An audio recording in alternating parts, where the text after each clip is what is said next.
நல்லவர் மீண்டுமாக உங்களை சந்திப்பதிலே கிறிஸ்தேசுக்குள் நான் மகிழ்ச்சியாக இருக்கின்றேன். கர்த்தருடைய வார்த்தை இவ்வாறாக கூறுகிறது. சங்கீதம் 126 5வது வசனத்தை பார்ப்போம் என்றால், கண்ணீரோடு விதைக்கிறவர்கள் கெம்பீரத்தோடே அறுப்பார்கள். அல்லேலூயா. கண்ணீரோடே விதைக்கிறவர்கள் கெம்பீரத்தோடே அறுப்பார்கள்.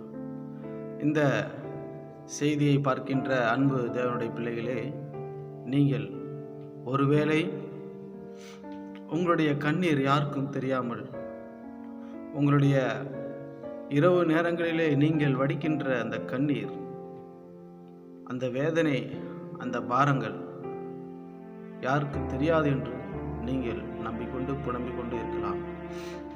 வார்த்தை உங்களை தேடிதான், உங்களை நோக்கிதான் வருகிறது. கண்ணீரோடு விதைக்கிறவர்கள் கெம்பீரத்தோடு அறுப்பார்கள். ஆமென். இப்போ நீங்கள் கண்ணீர் வடிக்கிறீங்க, ஆனால் கர்த்தர் உங்களை பார்த்து சொல்கிறார், கண்ணீரோடு விதைக்கிற நீங்கள் கெம்பீரத்தோடு அறுப்பீங்க. கர்த்தர் உங்களை பார்த்து தான் சொல்கிறார், ஐயோ மனிதர்கள் நிமித்தம் வருகின்ற சூழ்ச்சிகள், ஐயோ பிசாசின் போராட்டங்கள். சங்கீதம் 124வது அதிகாரம் 1வது 2வது 3வது 4வது வசனத்திலே கூறப்பட்டிருக்கிற சங்கீதக்காரர் இவ்வாறாக கூறியிருக்கிறார், மனுஷர் நமக்கு விரோதமாக எழும்பின போது கர்த்தர் நமது பக்கத்தில் இராவிட்டால். ஆமாங்க, சங்கீதக்காரர் அனுபவித்து எழுதியிருக்கின்றார் இந்த சங்கீதத்தை. கர்த்தர் தாமே நமது பக்கத்தில் இராவிட்டால் அவர்கள் கோபம் நம்மேல் இருகையில் நம்மை உயிரோடு விழுங்கியிருப்பார்கள். ஆமென். கர்த்தர் நம் பக்கத்தில் இருக்கிறார். கர்த்தர் உங்க பக்கத்தில் இருக்கிறார். நீங்க வடிக்கின்ற கண்ணீருக்கு தேவன் பதிலளிக்க கர்த்தர் உங்கள் பக்கத்தில் இருக்கிறார். அன்பு தேவனுடைய பிள்ளைகளே, வார்த்தை உங்களை நோக்கி தான் வருகிறது, நான் உனக்கு துணை நிற்கிறேன் என்று. நான் உனக்கு துணை நிற்கின்றேன், நான் உன் பக்கத்தில் இருக்கிறேன். நீங்க வடிக்கின்ற அந்த கண்ணீர் சீக்கிரத்திலே அது களிப்பாக மாறும். கெம்பீரத்தோடு நீங்கள் அதை அறுப்பீர்கள் என்று கர்த்தர் சொல்கிறார். ஐயோ, என்னை மறந்தார்கள், என்னுடைய உற்றார்கள், என்னுடைய பெற்றோர்கள், என்னுடைய நண்பர்கள் என்னை மறந்தார்கள் என்று நீங்கள் புலம்புகிறீர்கள். இந்த வேதனை என்னால் தாங்க முடியவில்லை, இந்த பாதையிலே நான் எப்படி கடந்து செல்வேன் என்று நீங்கள் புலம்புகிறீர்கள். வார்த்தை உங்களை நோக்கி தான் வருகிறது, என் பலனாகிய கர்த்தாவே உம்மில் நான் அன்பு கூறுவேன் என்று சங்கீதக்காரர் கூறுகிறார். இந்த பாதையிலே, வேதனையின் பாதையிலே கடந்து செல்கின்ற நீங்கள்,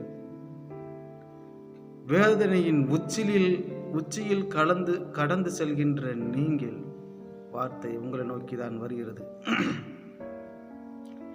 அந்த வேதனை பாதையை கடக்க தேவன் உங்களுக்கு பலனை கட்டளையிடுவார். கண்ணீரோடு வேதனையோடு, என்னுடைய வேதனை யார்கிட்ட நான் சொல்ல முடியும்? என்னுடைய பாரத்தை யார்கிட்ட சொல்ல முடியும்? என்னுடைய நண்பர்கள் இடத்தில் நான் சொல்லும் பொழுது அவர்கள் தூசிக்கிறார்களே, எனக்கு முன்பாக ஆறுதலாக பேசுகிறார்கள், எனக்கு பின்பாக தூசிக்கிறார்களே என்று நீங்கள் புலம்பிக் கொண்டிருக்கிறீர்களா? வார்த்தை உங்களை நோக்கி தான் வருகிறது. கண்ணீரோடு விதைக்கிற நீங்க கெம்பீரத்தோடு அறுப்பீங்க. அல்லேலூயா, அல்லேலூயா, அல்லேலூயா. கர்த்தர் உங்க பட்சத்தில் இருக்கிறார். அல்லேலூயா. அவர் மாத்திரம் இல்லைனா என்னைக்கோ நாம் மண்ணா போயிடும். என்னைக்கோ அவர்கள் கோபத்தினால் நாம் விழுங்கப்பட்டு இருப்போம், மண்ணுக்கு இரையாகி இருப்போம். அவருடைய கிருபை, அவருடைய இரக்கம், அவருடைய தயவுனால் அவர் நம்மை வழி நடத்துகிறார். அன்பு தேவனுடைய பிள்ளைகளே, வார்த்தை உங்களை நோக்கி தான் வருகிறது.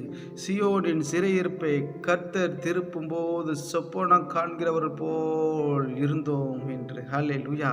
இன்றைக்கு நீங்க கண்ணீரோடு இருக்கிறீங்களே, உங்க சிறையிருப்பை கர்த்தர் மாற்றும் பொழுது, என்ன நான் அப்படிப்பட்ட வாழ்க்கையில் இருந்தேனே, ஆனால் இன்றைக்கு தேவன் என்னை அற்புதமாக வைத்திருக்கிறாரே என்று நீங்கள் எண்ணும் பொழுது எப்படி இருக்கும்? ஒரு சொப்பனம் பார்ப்பது போல. ஒரு சொப்பனம் எப்படி பார்ப்பீங்க? கொஞ்ச நேரத்தில் அதை பார்ப்பீங்க. நீங்கள் பார்க்கின்ற அந்த வேலையில் தேவன் உங்களோடு தான் இடைப்பட்டு கொண்டிருக்கிறார். இந்த வேதனை கொஞ்ச காலம்தாங்க, இந்த பாடுகள் கொஞ்ச காலம்தான், இந்த பிரச்சனைகள் கொஞ்ச காலம்தான்.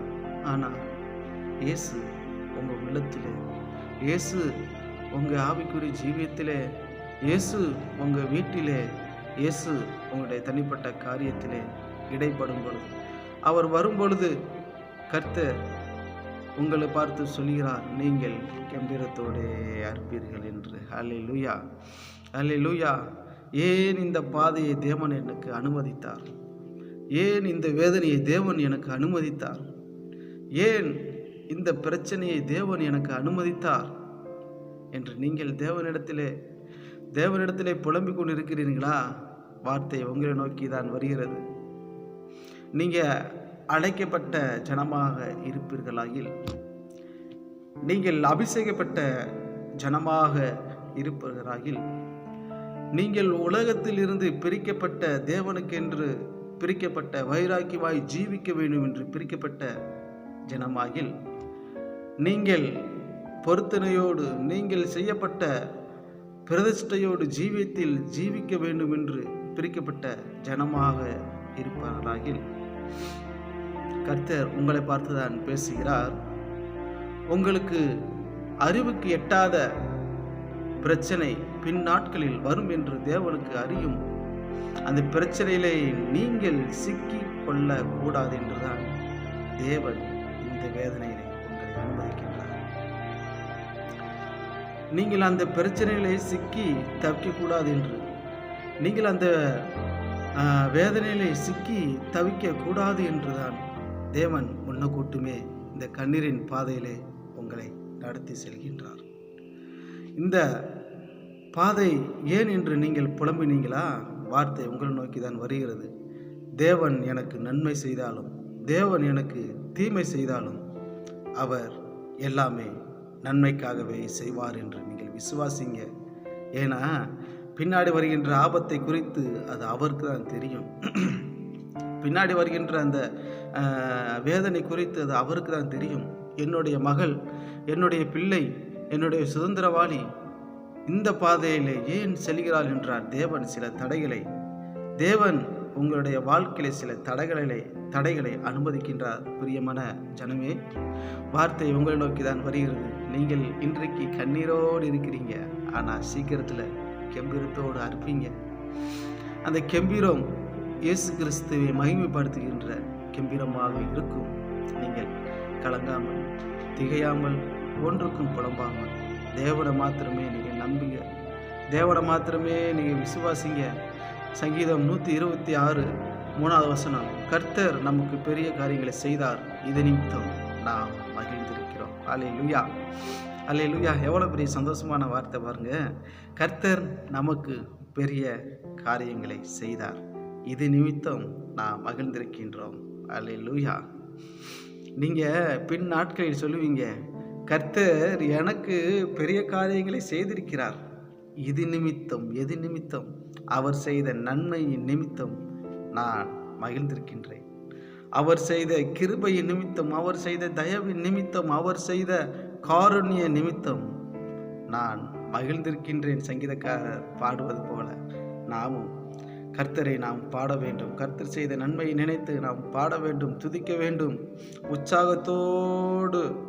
இது நிமித்தம் நாம் மகிழ்ந்திருக்கின்றோம் என்று கர்த்தரை குறித்து மேன்மை பாராட்டுவோம், தேவனை குறித்து சாட்சியிடுவோம், தேவனை குறித்து மகிமைப்படுத்துவோம். கர்த்தர் தாமே இந்த வார்த்தையின்படி உங்களை ஆசீர்வதிப்பாராக. ஆமேன்.